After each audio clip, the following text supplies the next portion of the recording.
কল্পনা করুন এমন এক জগৎ যেখানে স্মৃতিগুলো ঠিক যেমনভাবে গড়ে ওঠে ঠিক তেমনি মিলিয়েও যায়, যেখানে মুহূর্তগুলো বেঁচে আছে কেবল মনেই, তারপর হারিয়ে যায় চিরতরে। সেলফির আগে, স্মার্টফোনের আগে, এমনকি ফিল্মেরও আগে ছিল শুধু আলো আর ছায়া, নীরবতায় একসাথে নাচতো তারা।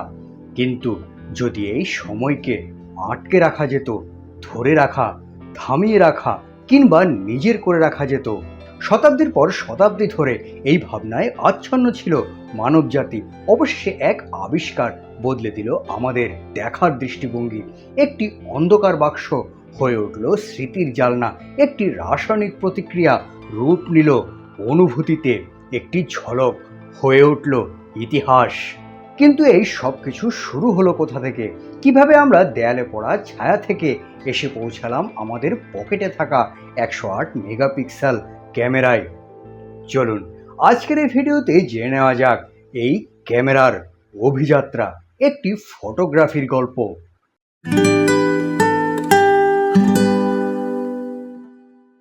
ফটোগ্রাফি এই শব্দটি জন্ম নেওয়ার বহু আগেই একটি রহস্যময় ঘটনা মোহিত করেছিল প্রাচীন চিন্তকদের।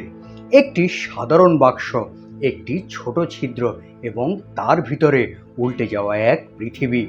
এটি ছিল ক্যামেরা অবস্কিউরা।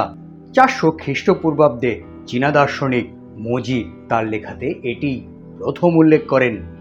যদিও এরপর দীর্ঘদিন ধরে এই নিয়ে কোনো রকম আলোড়ন না তৈরি হলেও 1000 খ্রিস্টাব্দে শুরু হয় ইসলামিক স্বর্ণযুগ। 1021 খ্রিস্টাব্দ আরব বিজ্ঞানী ইবন ইল হাতাম তার লেখনীতে এই ক্যামেরা অবস্কিউরা নিয়ে একটি বিশদভাবে ব্যাখ্যা করেন। যদিও এটি ছবি ক্যাপচার করতে পারত না, কিন্তু আলোর একটি গোপন সত্য উন্মোচন করেছে। এরপর চলে আসা যাক 1827 খ্রিস্টাব্দ। ফরাসির বিজ্ঞানী জোসেফ নেসিফোর নেভস, যিনি কিনা নিজের জানলা থেকে বিশ্বের প্রথম ছবি তুলেছেন। 8 ঘন্টার রোদ আর বিটুমিন অফ জুডিয়া তাতেই মাখানো একটি ধাতব প্লেটের সাহায্যে ধরা হলো সেই মুহূর্ত। ছবিটি অস্পষ্ট, রংহীন, চিনতে একটু কষ্ট হয়, কিন্তু তাতে কি, এতেই যেন এক বিপ্লব শুরু। এরপর এলেন লুইস দাগের। তিনি জোসেফের সাথেই কাজ করে তার এই পদ্ধতিটি আরও উন্নত করেন। 1939 বেশ গবেষণা এবং কিছু পরিবর্তনের মাধ্যমেই তিনি পরিচয় করান দাগেরীয় টাইপের সাথে। রূপোর আবরণযুক্ত তামার প্লেটে তৈরি হয় এক নিখুঁত, তীক্ষ্ণ, যেন এক জাদুকরী চিত্র। প্রথমবার মানুষ দেখলেন নিজেকে, সময়কে স্থির করে রাখার ব্যবস্থা। তবে এই দাগেরো টাইপের সমস্যা ছিল এর তোলা ছবির কোনো কপি বের করা যেত না। তবে এই সমস্যার সমাধান নিয়ে এলেন ইংল্যান্ডের বিজ্ঞানী উইলিয়াম হেনরি ফক্স ট্যালবট। তিনি একটি ভিন্ন ধারণার উপর কাজ করছিলেন, ক্যালোটাইপ, যা কাগজের নেগেটিভ ব্যবহার করে তৈরি করতে পারত একাধিক ছবির কপি। আর এই উইলিয়ামের পদ্ধতি হয়ে উঠল আধুনিক ফিল্মের পূর্বসূরি। 18 শতকের মাঝামাঝি সময়ের মধ্যেই ফটোগ্রাফার কৌতূহলের বিষয় হয়ে উঠল না, এটি হয়ে উঠল বাস্তবতার আয়না।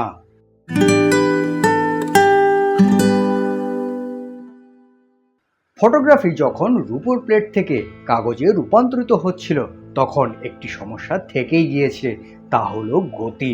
প্রথম দিককার ছবিগুলো তুলতে সময় লেগে যেত মিনিটের পর মিনিট, কিন্তু 1850 দশকে ওয়েট প্লেট কলোডিয়ান পদ্ধতির আগমনে সেই চিত্র বদলে গেল।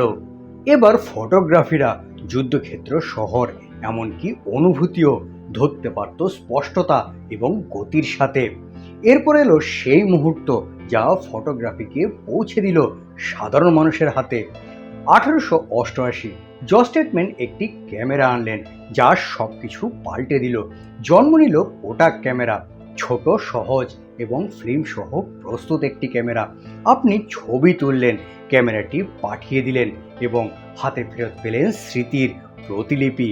ফটোগ্রাফি এখন আর কেবল ধনী বা বিজ্ঞানীদের জন্যই ছিল না, এটি সবার জন্য হয়ে উঠল। 1920 দশকে লেইকা বাজারে আনলেন 35mm এর ফিল্ম ক্যামেরা। এটি মূলত মোশন পিকচার ক্যাপচার করার জন্যই তৈরি হয়েছে। 1948 পোলারয়েড নিয়ে এলো ইনস্ট্যান্ট ফটোগ্রাফির জাদু। কোনো ডার্ক রুম নয়, কোনো অপেক্ষা নয়, শুধু একটি ক্লিক করুন, ঝাঁকুন এবং মুহূর্তেই আপনার তোলা ছবিটি শেয়ার করুন। প্রথমবারের মতো ফটোগ্রাফি হয়ে উঠল তাৎক্ষণিক আর এর সাথেই অনেক বেশি ব্যক্তিগত। গ্লাস থেকে জেলোটিনে, রাসায়নিক থেকে সেলুলয়েডে, ফিল্মের এই বিবর্তন কেবল প্রযুক্তিগতই নয়, এটি একান্তই ব্যক্তিগত। প্রতিটি ফিল্মের রিলই শুধু এখন আর আলো নয়, এটি হয়ে ওঠে এক জীবন্ত জীবন।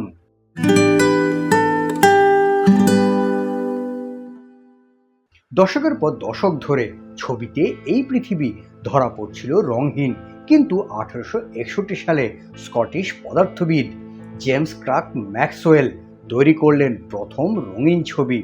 3টি আলাদা ফিল্টার ব্যবহার করা হয়, লাল, সবুজ এবং নীল।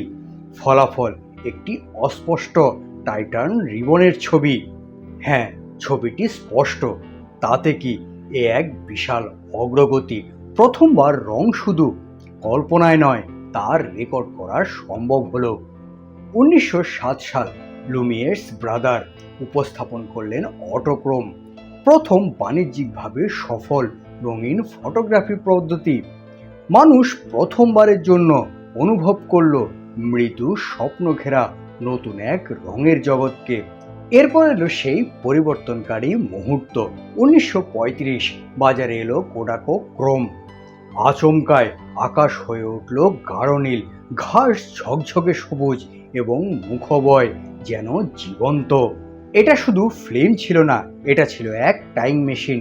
রঙিন ফটোগ্রাফির বিস্ফোরণ ঘটল। বিজ্ঞাপন, সাংবাদিকতা, ফ্যাশন, সবাই চাইল রং, আর এর বিকল্প কিছু ছিল না।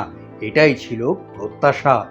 রং শুধু সৌন্দর্য নয়, রং যোগ করে স্মৃতি। একটি ছবি এখন আর শুধু ছবি নয়, এটি হয়ে ওঠে এক অনুভূতি।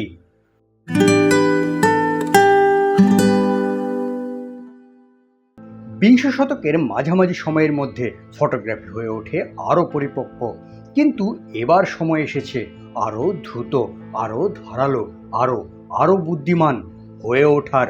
তখনই আবির্ভাব হয় SLR camera, single lens reflex প্রযুক্তি। এখন আর আন্দাজ করার দরকার নেই, আপনি যা ভিউ ফাইন্ডারে দেখতে পাবেন সেটাই ক্যামেরা বন্দি করা যাবে। ক্যামেরা হয়ে উঠল আরও টেকসই, আরও নিখুঁত। হঠাৎ করেই খেলা, পথঘাট, এমনকি যুদ্ধেও ধরা পড়ল অবিশ্বাস্য স্পষ্টতা আর নিয়ন্ত্রণের সাথে। কিন্তু এখানে একটি সমস্যা, সবাই বড় লেন্স আর টেকনিক্যাল সেটিং চায় না। বিশ্বের দরকার ছিল একটি সহজতর পদ্ধতি। তখনই এলো কমপ্লেক্স ফিল্ম ক্যামেরা, হালকা, সহজ, বহনযোগ্য। এই সময়তেই ফটোগ্রাফি যেন হয়ে উঠল সত্যিকারের জীবনের একটি অংশ। 1970-এর দশকে কোটাকের গোপন পরীক্ষাগারে শুরু হলো এক নতুন বিপ্লব। 1975 সালে কোটাকের ইঞ্জিনিয়ার স্টিভেন সেশান তৈরি করলেন প্রথম ডিজিটাল ক্যামেরা। ছবি সংগ্রহ করা হতো ক্যাসেট টেপে, মাত্র 0.01 মেগাপিক্সেল। না ছিল ফিল্ম, না কোনো রাসায়নিক।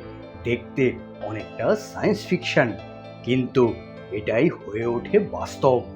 90 দশকের শেষ এবং 2000 সালের শুরুর দিকে ডিজিটাল ক্যামেরা ছড়িয়ে পড়ল সর্বত্রই। ডেভেলপের কোনো ঝামেলা নেই, শুধু একটি ক্লিক, প্রিভিউ দেখুন, মুছে ফেলুন, আবার তুলুন। ফটোগ্রাফি হয়ে ওঠে আরও দ্রুত, আরও সস্তা, আরও সীমাহীন। এরপরে আবার ফোনে ক্যামেরা আসার সাথে সাথেই আমাদের বদলে দিল এই পৃথিবীকে দেখার দৃষ্টিভঙ্গি। হঠাৎ করেই ফটোগ্রাফি ছড়িয়ে পড়ল সর্বত্রই। প্রতিটি মুহূর্তই হয়ে উঠল ধরা দেওয়ার সম্ভাবনা, শেয়ার করার সুযোগ। রূপালী প্লেট থেকে সিলিকন টেপ পর্যন্ত ক্যামেরা বদলাচ্ছে, কিন্তু তার উদ্দেশ্য একই রয়ে গেছে, সময়কে থামিয়ে রাখা, মনে করিয়ে দেওয়া প্রতিটি মুহূর্তই মূল্যবান। এই হলো ক্যামেরা এবং ফটোগ্রাফি নিয়ে অল্প কিছু কথা।